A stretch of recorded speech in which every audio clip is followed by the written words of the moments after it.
సంవిధాన చక్రవర్తి నవీన గుణ సనాథ నాచన సోమనాథుడి ఉత్తర హరివంశ 23వ భాగం 2624. హంస డిభకులు అనేవాడిద్దరు రాజసూయ యాగం చేస్తున్నాం. మా వాళ్ళు ఉప్పును నాకు కానుకగా కప్పంగా తీసుకురమ్మని పంపమని నాతో కబురు చేశారు అని కృష్ణుడి దగ్గరకు వచ్చి చెప్పడం జరిగింది. చెప్పుకున్నాం. తర్వాత హంస డిభకులు రాజసూయంబు చేయ మనము కప్పంబు కొనిపోక మంచి మాట నేడు సారెసత్తుల మొనల్ వాడి చేసి నోరి సర్వభూతేశుండు జారి చరచ. హంస డిభకులు రాజసూయ యాగం చేయగా మనం వాళ్ళకి కప్పాలు కొని తీసుకువెళ్ళటం మంచిదేనా? ఇవాళ యుద్ధానికి కావాల్సిన ఆయుధ సామగ్రి పదును పెట్టుకున్న నీటి పెట్టుకొని వాటి తేట చేత వాటి గర్వాన్ని కర్వం చెయ్యాలి కదా మనం అంటు. యాదవులు ఉప్పు మోవగ మురారికి సోలలు మోవకి ఓరాదు హలాయుధం కొలవ రమ్మన రైరటుగా యాగమున్గాదట చేయ హంస డిభకక్షితి పాల కుమారులంతు నా బీదలకేల బోగుబడి పెద్దరికంబుతు పెట్ట ధీరమున్. యాదవులు యాగానికై ఉప్పుని మనం యాదవులు వాళ్ళ యాగానికి ఉప్పు మోసుకెళ్ళాలా?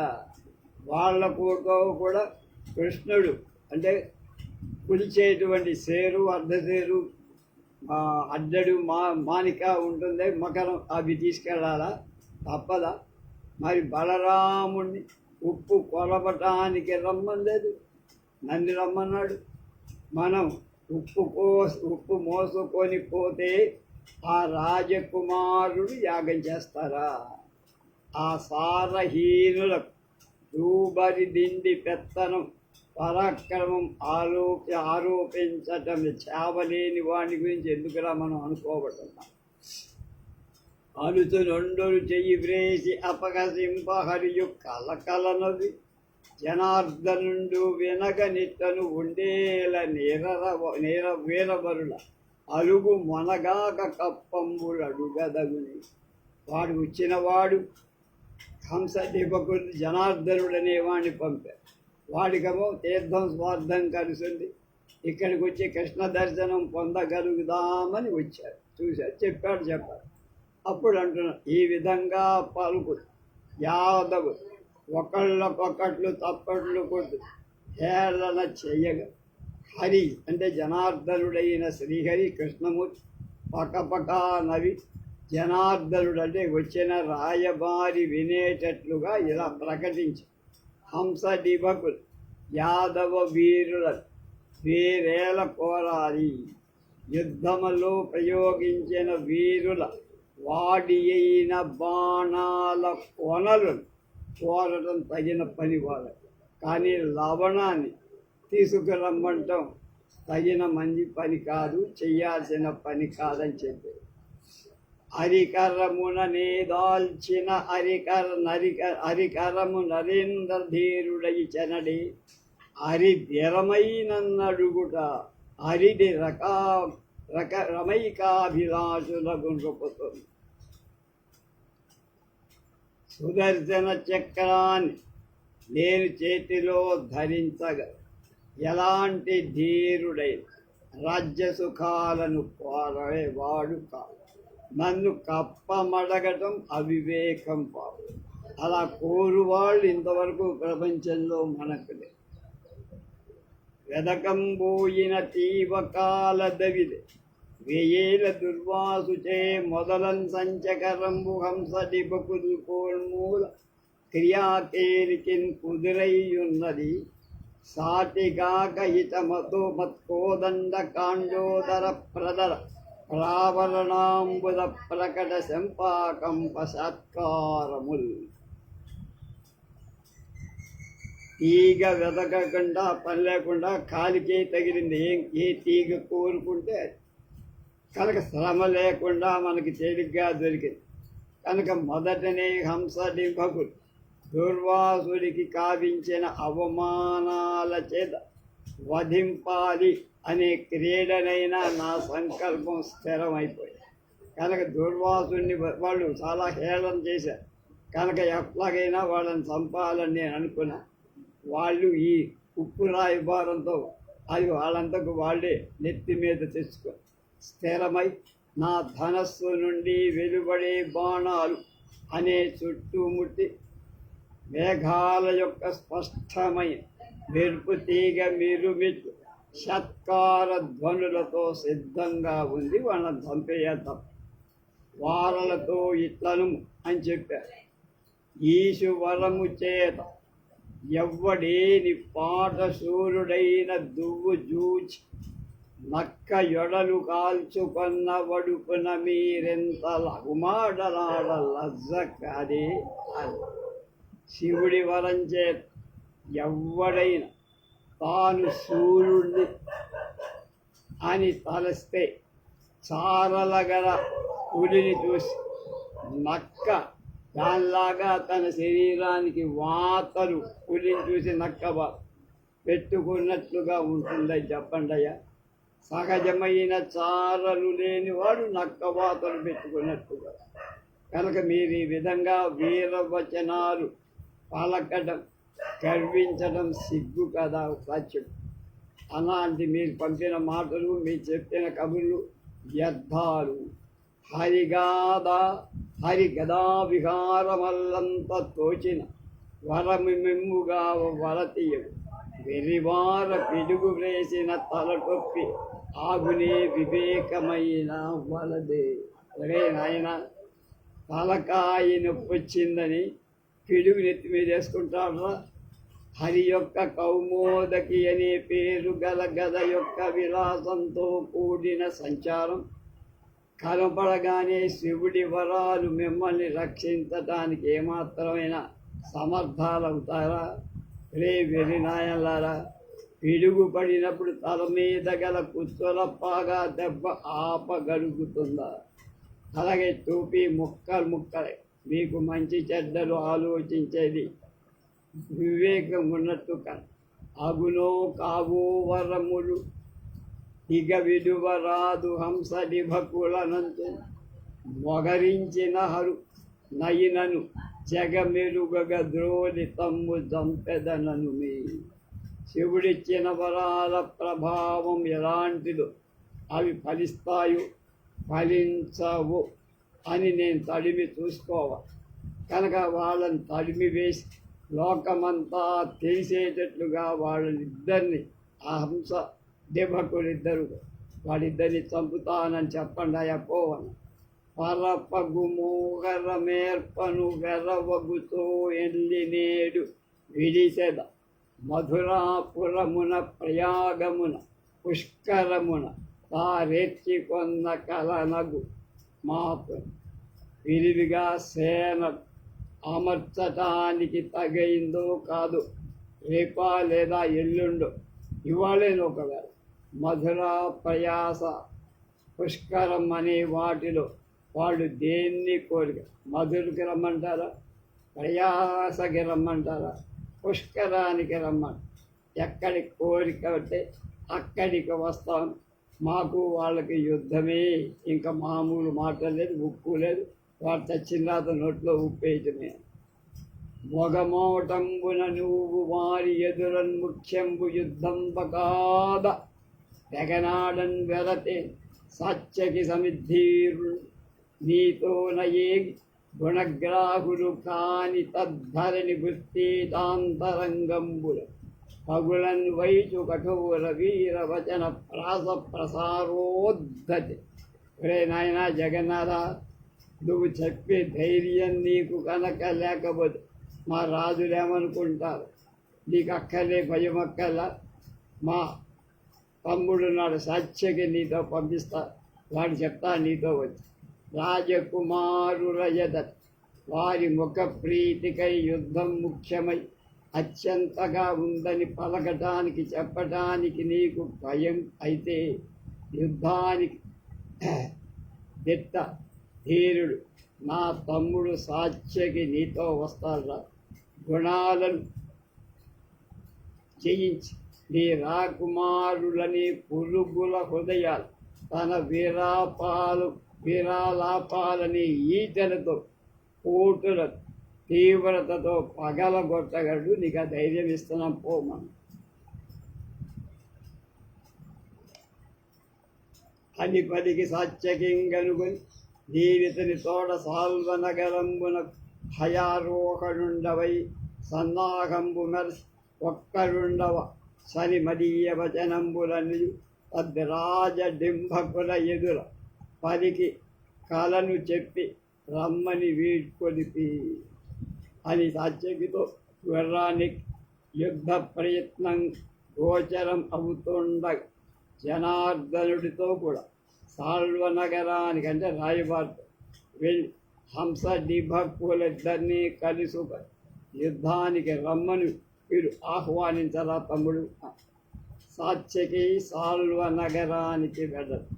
వేట్క ప్రణామ పూర్వముగ విశ్వ జగజ్జనకుంజరార్థం వీడ్కొని యా జనార్దనుడు వేగము గూడగా రాన్ హరాతులి మాటి మహోద్ధతించనయ మా వశమాయన జోడు గైదువంతూర్కొని కోప శౌరి అనుజుండు అరిగన్ త్వరగాధిరూఢుడై.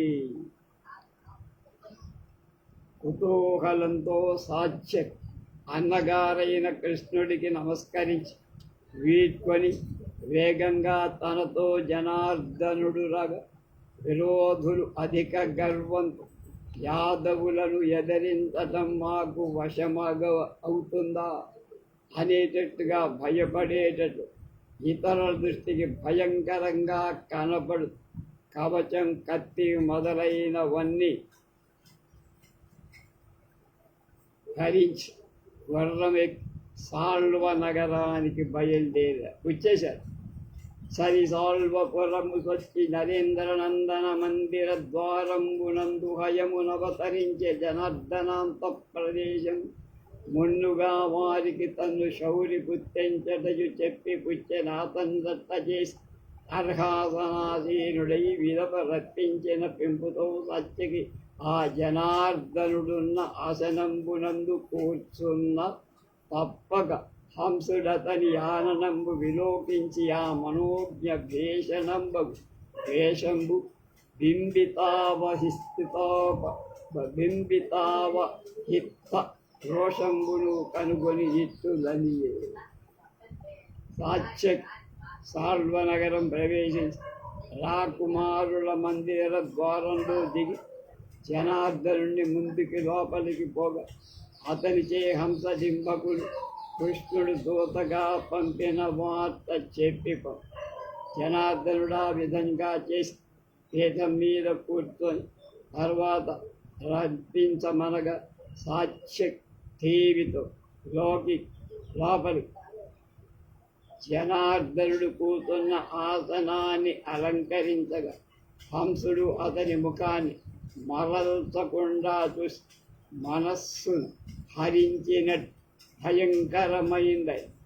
ఆద్యాలంకార ఆయుధ ధారణాలు కల అతడి ఆకృతి అంతరంగంలో కోపం కూడా పొంది ఈ విధంగా అంటే ఇతడే సాత్య ఈ మహాభుజు బలం వెల్లప్పుడు చెప్పగా శృతి పర్వంబు ఆగు నేడు గంటిని సూర్యుండు ధీరుండు సువ్రతుడు ఔదార్య సమన్వితుడు అఖిల శాస్త్రజ్ఞుడు శస్త్రక్రమార్జిత సారుండను మాటలన్నీ తగుంచిత్తంబు ఉదాత్తంబు. దీని గురించి వినటమే కానీ ఇంతవరకు మొదటిసారి చూస్తున్నా. ఆయన దర్శనమైంది. ఎలా ఉన్నాడు అనుకుంటున్నాడు వాడు చెప్తారు. సాత్య కంటే ఇతని భుజబలాన్ని గురించి ఇతరులు చెబుతుంటే ఎంతో వీణుల విందుగా వినేవాళ్ళను. నేడు అతన్ని చూడగలిగారు. మా రాజధానికే రాదు. శూర వీర నియమవంతుడు, సర్వశాస్త్రవేత్త, శస్త్ర ప్రయోగ విధం ఎరిగిన నిపుణుడు. ఇలా అతని స్తుతించు మాటలు తగినవి. అతని మనస్సు కూడా గొప్పదిగానే కనపడుతుంది అనుకున్నా. అనుటయు జనార్దనుడు అంటున్నారు. హరి దక్షిణ భుజం సమిద్ధురంధరుడు, నయ విహార దోహరి, హలికిన్ పరమాప్తుడు, సకల కళా పరిణతుడు, ఈతండు అలంటి పని వచ్చునటే అన్నారు. ఈ సాత్య శ్రీకృష్ణుడికి కూడి భుజం అంటే చాలా ముఖ్యం. యుద్ధ క్రియా నైపుణ్యం అన్నారు. నీతి శాస్త్రం బాగా తెలిసి బలరాముడికి కూడా చాలా ఇష్టం. ఇద్దరు తర్వాత వాడు సర్వ కళలలో పరిపక్వం కలదు. అల్పమైన పనికి మన దగ్గరికి వస్తాడా? అనుటయు హంసుడు సాత్యకీతుతో ఇస్తాడు. కంసవైరికి కుశలమే, కామపాలునకు ప్రమోదంబే, యాదవులకు సుఖంబే, ఉగ్రసేనుడు మొదలుగానున్న సాత్వతుల ఎల్లను క్షేమమే దురిత దూర అని దొవటం ప్రారంభం. పాపాలకు దూరమైన వాడా ఎవరు? సాత్యకి. కంసవైరి అయిన మీ అన్నగారు కృష్ణుడు క్షేమమా? కామపాలుడు అంటే బలరాముడు క్షేమమా? సంతోషంగా ఉన్నాడా? యాదవులంతా క్షేమమా? ఉగ్రసేనుడు మొదలు అక్కడ ఉన్న సాత్వతి వంశం ఆ వంశీయులంతా క్షేమంగా ఉన్నారా అని కుశల ప్రశ్నలు వేశారు. సాత్వతి అంటే శిశుపాలుడి తల్లి, కృష్ణుడి మేనత్.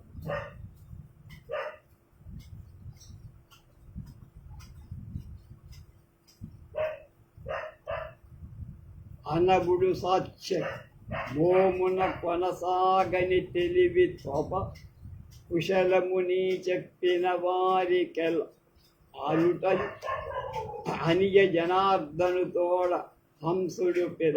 నువ్వు అడిగిన వాళ్ళంతా క్షేమంగా ఉన్నారు, ప్రధానందంగా ఉన్నారు అని నిందాగర్భితంగా క్షేమాన్ని ప్రశ్నించే విధం. వాడు అడిగిందేంటి? లోపల ఇంకో దృష్టితో ఆ మాటలు అలా పలికారు. సాత్యకి మొహం ప్రసన్నత తొలగిపోయింది. ఇప్పటిదాకా చాలా గంభీరంగా సంక్షేపంగా నువ్వు అడిగిన వాళ్ళకి అందరికీ క్షేమమే, బాగానే ఉన్నారు. వేర్వేరుగా క్షేమ సమాచారాలు అడగడం. ఇలా సాత్యకి పలకటంలో అతని కినుకను గుర్తించాడు. ఏదో గురుడు కోపంలో ఉన్నాడురా సాత్యకి అనుకున్నాడు హంస. అతనితో మరొక మాట వచింపగా ఆయనతో మాట్లాడకుండా జనార్దనుడు తన రాయబారితో కంటే శౌరిన తండ్రుని పలుకులాలించి ఆకర్ణించని క్రమ్మరన్ వింటే తద్వచనంబు చెప్పు మనుడు. విప్రోత్తముండిట్లను కంటిన్ కంటి దయానిధిన్ గుణనిధిన్ కారుణ్య పాధోనిధిన్ కంటిన్ నమ్మిక దమ్మి కంటి కొలువం కంటిన్ కృతార్థుండను. పొంగిపోయి కృష్ణుని గురించి చెప్పడం ప్రారంభించి, నువ్వా శౌరిని చూశావా? నీ మాటలు విన్నాడయ్యా అసలైనా? మళ్ళా అతడు నీకేం మాటలు శ్రద్ధగా చెప్పాడు అని హంసుడు కోరగా ఆ బ్రాహ్మణుడు ఇలా అంటే ఎవరు? వెళ్ళిన జనార్దన్. ఈ కళ్ళకు దయానిధి, గుణనిధి, కరుణా సముద్రుడు అయిన దేవదేవుడైన కృష్ణ పరమాత్మను చూసిన భాగ్యం నాకు కలిగింది. ఆ భాగ్యాన్ని అనుభవించు. విశ్వాసంతో అతడే పరమాత్మ అని అర్థమైందయ్యా. నువ్వేదో వరద ఊపిడి పనికిరావు ఆయన దగ్గర. అవిరళ రత్న నూత్న కనకాసన పూర్వమహీధరంబుపై నవవికచార విందరుచి నవ్వెడు కన్నుల ఛాయ చుక్కలం దివ్యల మాయ చేయనలు దిక్కుల మృక్కుల పేరు మోడ్చి ఆ యాదవ కైరవంబుల కథంబున కంటి మురారి భాస్కర్. ఎలా ఉన్నాడు మురుణ్ణి సంహరించిన కృష్ణుడు చెప్తున్నాడు. అధికంగా రత్నాలు కలిగి కొత్త పసిడి గద్దె అంటే బంగారు సింహాసనం మీద తూర్పు కొండపై వికసించిన తెల్ల తామరల కాంతి అతిశయించే కళ్ళ నుండి వెలువడుతున్న కిరణాల చేత నక్షత్రాలని దీపాలను తొలగిస్తూ కాంతిహీనం చేస్తూ 4 దిక్కులు నమస్కార నెపంతో మొక్కుతున్నాయా, దిక్కులే మొక్కుతున్నాయా అనిపించిన ముకుళించిన యాదవుల హస్తాలని తెల్ల కలువ గురుతులుగా కల కృష్ణుడు అనే ప్రభాత కాల భాస్కరుణ్ణి చూశానయ్యా అన్నారు. వీడు పొంగిపోతున్నాడు.